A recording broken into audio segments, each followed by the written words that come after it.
Temaşevanên hêja kampanyaya Bot û Montek ji ber nêzbûna mehên zivistanê Weqfa Yetîman ji bo zarokên êntîm kampanyaya bi navê Bot û Montek da destpêkirin. Di kampanyayê de bank li xêrxwazan hat kirin.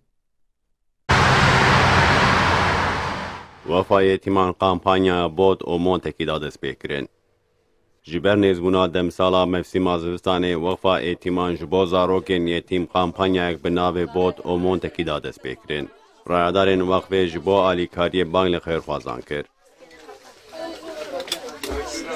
Weqfa Yetîman ku ji roja hatiye avakirin vir ve diçe bi hawara bi feqîran û bi taybet ji kesên êtîm re alîkariyê dike. Vê carê ji bo êtîman xebata alîkariya kinc û bergan da destpêkirin.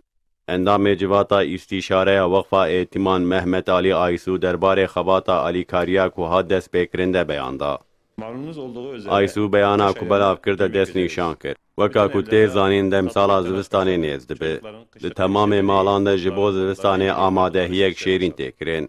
Zarok digel dê û bavên xwe ji bo danûsendina bot, çakêt û cilan de herin derve.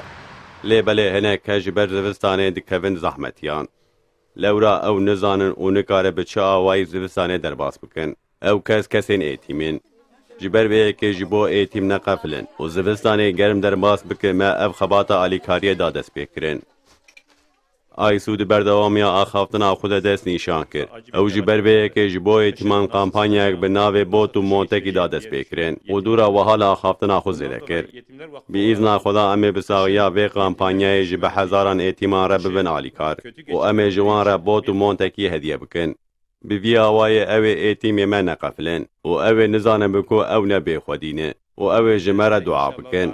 Bi vî awayî him em ê kêfxweş bibin û him jî ew ê êtîmê me di zivistanê de germ bibin. Aysû di dawiya axaftina xwe de bang li xêrxwazan kir da ku destekê bidin vê kampanyayê. Olduğunu bilecek hem de onlara dua etmiş olacaklar. Böylece bu kışın biz ruhen güzel